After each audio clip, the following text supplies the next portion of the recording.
আল্লাহর হাবিব সাল্লাল্লাহু আলাইহি ওয়াসাল্লাম শিখালেন কিভাবে সালাত পড়তে হয়। তার মানে এই নবীরে বাদ দিলে সালাত বোঝা যায়, এই নবীকে বাদ দিলে সিয়াম বোঝা যায় না। সিয়াম কেমন করে পালন করতে হয় এই নবী শিখিয়েছেন। এই নবীকে বাদ দিলে হজ বোঝা যায় না, কারণ এই হাবিব বলেছেন খুযু আন্নী মানাসিকাকুম, কেমন করে হজ করতে হয় আমার কাছ থেকে শিখে নাও। এই নবী এমন নবী, এই নবীরে বাদ দিলে জান্নাতে যাওয়া যাবে না, ঠিক কি না? এজন্য এই হাবিবের বাদ দেয়া যাবে? আল্লাহর হাবিবের চাইতে শ্রেষ্ঠ কাউরে পাওয়া যাবে? আমার নবীর চাইতে বিশ্বস্ত কেউ আছে? সে কোন বন্ধু বলো বেশি বিশ্বস্ত? সে কোন বন্ধু বলো বড় বিশ্বস্ত? কার কাছে মন খুলে দেয়া যায়, কার কাছে প্রাণ খুলে দেয়া যায়, হওয়া যায় অতি আশ্বস্ত। তার নাম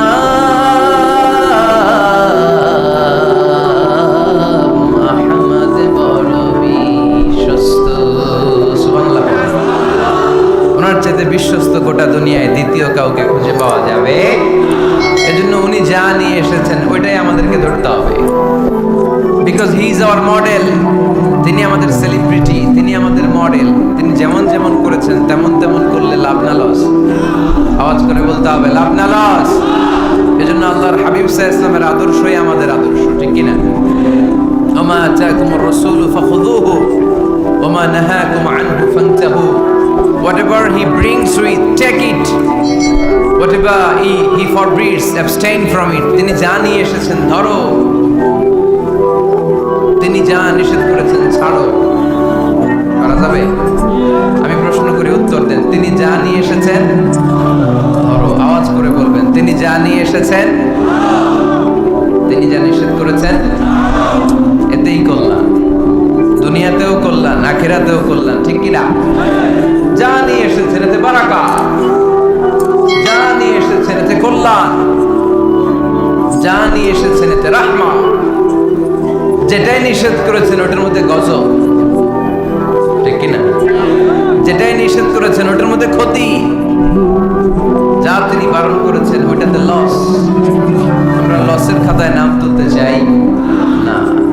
এজন্য আল্লাহর হাবিব সাল্লাল্লাহু আলাইহি ওয়াসাল্লাম যা নিয়ে এসেছেন আমরা সেটাই ধরবো। যা থেকে তিনি বারণ করেছেন ওইটা ছাড়বো। আমাদের মডেল হচ্ছে নবীরা, ঠিক কিনা? নায়ক নায়িকা, গায়ক গায়িকা, ক্রিকেটার, বিজনেস ম্যাগনেট, এরা আমাদের মডেল নয়। আমাদের মডেল হচ্ছে বিশ্বনবী মুহাম্মদ সাল্লাল্লাহু আলাইহি ওয়াসাল্লাম। ইউরোপে, খোদ ইউরোপে বর্তমানে এই নামটা সবচেয়ে বেশি জনপ্রিয়, MUHAMMAD। সুবহানাল্লাহ পড়বেন না? সবচেয়ে জনপ্রিয় নাম কি? মুহাম্মদ। কারণ ইউরোপের ইয়াং সোসাইটির, মুসলিম ইয়াং সোসাইটির ছেলেরা এমনভাবে তারা দাওয়াতি কাজ করতে শুরু করেছে, বিষ্ণু ঈসা ইসলামের নামটা গোটা ইউরোপ জুড়ে ছড়িয়ে পড়েছে। কিছু ছেলে ক্লিনলিনেস অ্যাওয়ারনেস ক্যাম্পেইন করেছে, পরিচ্ছন্নতা অভিযান। যেখানেই ময়লা ক্লিন করে, কিন্তু কোনো কথা বলে না। প্রত্যেক একটা টি শার্ট গায়ে দেয়, একটা গেঞ্জি পরে, ওই টি শার্টের পেছনে লেখা থাকে MUHAMMAD, মানে কি? মুহাম্মদ। যারাই তাদের কার্যক্রম দেখে তারা দেখে তাদের গেঞ্জির পিছনে লেখা MUHAMMAD। কি চমৎকার আইডিয়া! ইউরোপিয়ান লোকদের মাথায় চিন্তা, কারা এরা, এত ভদ্র কেন, কেন এত পরিচ্ছন্নতার অভিযান করে, আর তাদের গেঞ্জির পিছনে এই শব্দটা লেখা কেন, MUHAMMAD? Who is this? Who is this personality? We don't know anything about him. আমরা তো কিছু জানি না ওনার ব্যাপারে। Then they search in Google. তারা গুগল করে, ইন্টারনেটে সার্চ দেয় মুহাম্মদ লিখে। ইন্টারনেট তাদেরকে মুহাম্মদ সাল্লাল্লাহু আলাইহি ওয়াসাল্লামের জীবনী দিয়ে দেয়। তারা মনের অজান্তেই বিশ্বনবীর জীবনী জেনে বিশ্বনবীর আশেক হয়ে যায়, বিশ্বনবীর প্রেমে পাগল হয়ে যায়। যাদের নসিব ভালো, অনেকে কালিমা পড়ে মুসলমান হয়ে যায়। এজন্য বিশ্বনবী সাল্লাল্লাহু আলাইহি ওয়াসাল্লাম তিনি হচ্ছেন আমাদের মডেল, ঠিক কিনা? তিনি যা এনেছেন সেটা আমরা ধরবো, তিনি যা নিষেধ করেছেন সেটা আমরা ছাড়বো। আমরা যদি আল্লাহর ভালোবাসা পেতে চাই, বিশ্বনবী সাল্লাল্লাহু আলাইহি ওয়াসাল্লামের আনুগত্যের দরকার আছে না নাই? এজন্য আল্লাহ বললেন, কুল ইন কুনতুম তুহিব্বুনাল্লাহা ফাত্তাবিউনি ইউহিব্বুকুমুল্লাহ ওয়া ইয়াগফির লাকুম যুনুবাকুম ওয়াল্লাহু গফুরুর রহিম। আল্লাহকে যে পাইতে চায়, হযরত কে ভালোবেসে, আরশ কুরসি লৌহ কালম না চাইতে পেয়েছে সে। রসুল নামে রশি ধরে যেতে হবে আল্লাহর ঘরে। নদী তরঙ্গে যে পড়েছে ভাই দরিয়াতে সে আপনি মেশে। হযরতের অনুসরণে আরশ কুরসি লৌহ কালম না চাইতে পেয়েছে সে। সুবহানাল্লাহ পড়ে। এজন্য আল্লাহর হাবিব সাল্লাল্লাহু আলাইহি ওয়াসাল্লামের ভালোবাসা আমাদের অন্তরে থাকার দরকার আছে না নাই? আনুগত্যের দরকার আছে না নাই? তাহলে আল্লাহর ভালোবাসা পাওয়া যাবে, ঠিক কি না? আজকে আমরা কোরআনের আলোকে আল্লাহর হাবিব সাল্লাল্লাহু আলাইহি ওয়াসাল্লামকে চিনব। আমরা কোরআন থেকে জানার চেষ্টা করব তিনি কেমন ছিলেন, কেমন ছিলেন আমার প্রিয় রাসূল। কোরআনুল কারীম থেকে যদি আমরা বিষ্ণু সাল্লাল্লাহু আলাইহি ওয়াসাল্লামের পরিচয় জানতে চাই, কোরআন সর্বপ্রথম আল্লাহর হাবিবের যে পরিচয়টা আমাদেরকে দিবে, কোরআন বলবে তিনি হচ্ছেন রাসূলুল্লাহ। আমাদের প্রিয় নবীর সবচেয়ে বড় টাইটেলের নাম কি? রাসূলুল্লাহ। সবাই আওয়াজ করে পড়বেন, টাইটেলটার নাম কি? পৃথিবীতে এর চেয়ে বড় টাইটেল আছে? এমপি বলেন, মন্ত্রী বলেন, যাই বলেন না কেন, ধনকুবের বলেন, রাসূলুল্লাহর উপরে কোনো টাইটেল নাই, ঠিক কিনা? কেউ চাইলেই রাসূলুল্লাহ হতে পারে না, হতে পারে?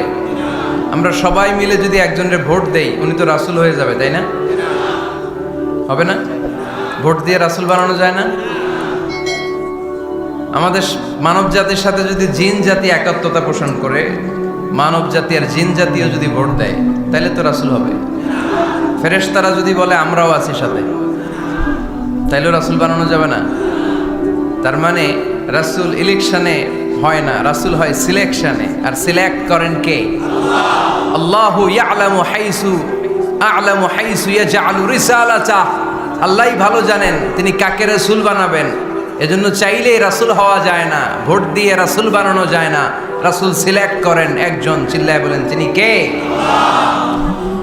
এজন্য কালামুল্লাহ মাজিদে বিশ্বনবীর সর্বপ্রথম যে পরিচয়টা পাওয়া যায়, কোরআন আমাদের সামনে আমাদের নবীর পরিচয় করিয়ে দিচ্ছেন। মুহাম্মাদুর রাসূলুল্লাহ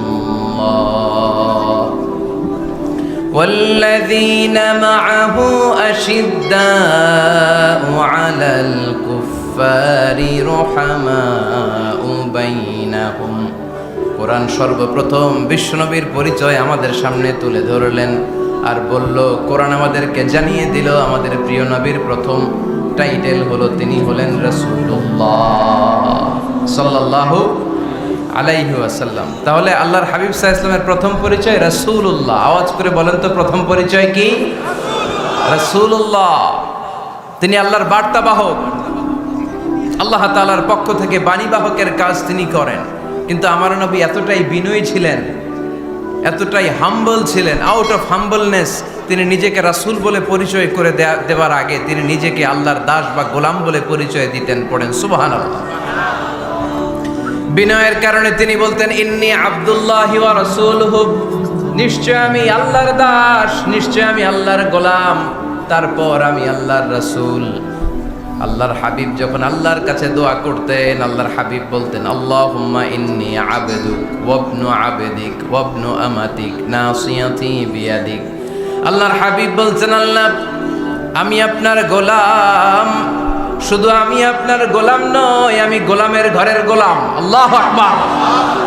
আমার বাবা আব্দুল্লাহ আপনার গোলাম, আমার দাদা আব্দুল মুত্তালিব আপনার গোলাম, আমার দাদার বাবা তিনিও আপনার গোলাম, আমার মা হলো আপনার বান্দি। সুবহানাল্লাহ পড়েন। তাহলে তিনি রাসূল হওয়ার পরেও তিনি নিজেকে গোলাম বলে পরিচয় দিতেন, দাস বলে পরিচয় দিতেন। আমরাও যখন সালাতে তাশাহুদে পড়ি আশহাদু আল্লা ইলাহা ইল্লাল্লাহ ওয়া আশহাদু আন্না মুহাম্মাদান আবদুহু ওয়া রাসূলুহু, তিনি আল্লাহর আবদ, তিনি আল্লাহর দাস, তারপরে তিনি আল্লাহর রাসূল। বিনয়ের কারণে আল্লাহর হাবিব সাল্লাল্লাহু আলাইহি ওয়াসাল্লাম পরে রাসূল হিসেবে পরিচয়টা পেশ করতেন। আগে বলতেন আমি আল্লাহর গোলাম, আমি আল্লাহর। তিনি দোয়া করতেন, আল্লাহ আমি আপনার গোলাম, গোলামের ঘরের গোলাম, বান্দির ঘরের গোলাম। আল্লাহ আমার মাথার চুলের ঝুঁটি আপনার হাতের মুঠোয়, আপনি যেদিকে টান দিবেন আমি ওদিকে যেতে বাধ্য। আপনি ডানে টানলে আমি ডানে যাই, আপনি বায়ে টানলে আমি বায়ে যাই, যেখানে নেবেন আমি ওখানেই যেতে বাধ্য, ঠিক কি না?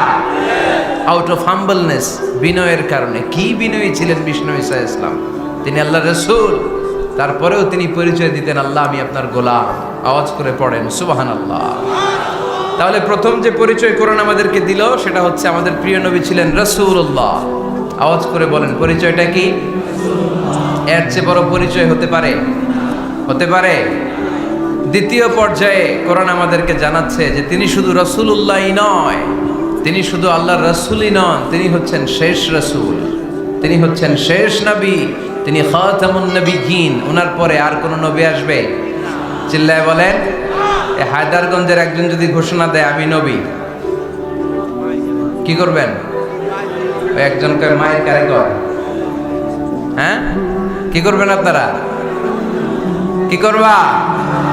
মায়ের আইজো মায়ের কাইলো মায়ের, মায়ের উপরে ওষুধ নাই, ঠিক কিনা? আল্লাহর হাবিব সাল্লাল্লাহু আলাইহি ওয়াসাল্লাম তিনি ছিলেন শেষ রাসূল। সাইয়েদনা আদম আলাইহিস সালাম থেকে শুরু করে ঈসা আলাইহিস সালাম পর্যন্ত এই যে নবী আসার যে চেইন, এই ধারাবাহিকতা, বিশ্ব নবীকে এই দুনিয়াতে পাঠিয়ে ওই চেইনকে আল্লাহ পরিপূর্ণ করে দিলেন। চিল্লায় পড়েন আল্লাহু আকবার। এজন্য কোরআন আমাদেরকে বলে মা কানা মুহাম্মাদুন আবা আহাদিম মির রিজালিকুম ওয়ালাকিন রাসূলুল্লাহি ওয়া খাতামান নাবিয়্যিন। মুহাম্মদ তোমাদের কোন ছেলেদের পিতা নয়, পুরুষের পিতা নন, তিনি হলেন আল্লাহর রাসূল, তিনি হলেন শেষ নবী, তারপরে কোন নবী হবে না, ঠিক কি না? এজন্য আল্লাহর হাবিব বলতেন লা নবিয়্যা বা'দি, আমার পরে কোনো নবী নাই, ওয়ালা রাসূলা, আমার পরে কোনো রাসূল নাই। তবে লাউ কানা বা'দি নবিয়্যুন লাকানা উমর, তবে আমার পরে যদি নবী হওয়ার যোগ্যতা কারো মধ্যে থাকে, আমার কলিজার টুকরা সাহাবা ওমরের সেই যোগ্যতা আছে। প্রভু তুমি বলেছো রাসূল দেবে না, বলনি দেবে না ওমর, বলনি দেবে না হামজা তারি, খালিদ বিজয় সমর। প্রভু তুমি বলেছো রাসূল দেবে না, বলনি দেবে না ওমর, বলনি দেবে না হামজা তারি, খালিদ বিজয় সমর। প্রভু তুমি বলেছো রাসূল দেবে না, ঠিক কি না? আল্লাহর হাবিব বললেন আমার পরে কোনো নবী নাই, আমার পরে কোনো রাসূল নাই, তবে আমার পরে যদি নবী হওয়ার যোগ্যতা কারো থাকে, ওমরের সেই যোগ্যতা আছে। সুবহানাল্লাহ। আল্লাহর হাবিব সাল্লাল্লাহু আলাইহি ওয়াসাল্লামের জামানায় এক লোক নবুয়তি দাবি করেছিল, ওর নাম ছিল মুসাইলামা। নাম কি ছিল? নাম শুনছেন না আপনারা? এসে নবুয়তির দাবি করে বলে ইয়া মুহাম্মদ আন-নবুওয়াতু নিসফুন লাকা ওয়া নিসফুন লি, নবুয়ত তোমার অর্ধেক আমার অর্ধেক, আমার অর্ধেকটা আমারে বুঝায় দাও। নাউজুবিল্লাহ পড়বেন না? আল্লাহর হাবিব বললেন কি নাম তোর? এই বেয়াদবটা বলল আমার নাম মুসাইলামা।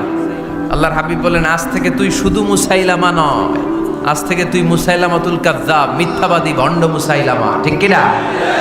এই বেয়াদবটা বিশ্বনবীকে কপি করত, আমার নবী যেমন যেমন করতেন ও তেমন তেমন করত। আল্লাহর হাবিব সাল্লাল্লাহু আলাইহি ওয়াসাল্লাম মদিনার নবজাতক শিশুদের মাথায় হাত বুলিয়ে দিলে বাচ্চাদের মাথার চুল বড় হয়ে যেত। এই বেয়াদবটাও কপি করে অনুকরণ করে তার এলাকায় নবজাতক বাচ্চাদের মাথায় হাত বুলিয়ে দিত, কিন্তু চুল বড় হওয়া তো দূরের কথা, যেই বাচ্চার মাথার তালুর মধ্যে এই বেয়াদবের হাত লাগছে ওই বাচ্চাগুলোর মাথা আজীবন ছিল টাক মাথা, কোনো চুলই গজায় নাই। আল্লাহর হাবিব সাল্লাল্লাহু আলাইহি ওয়াসাল্লাম লোনা পানির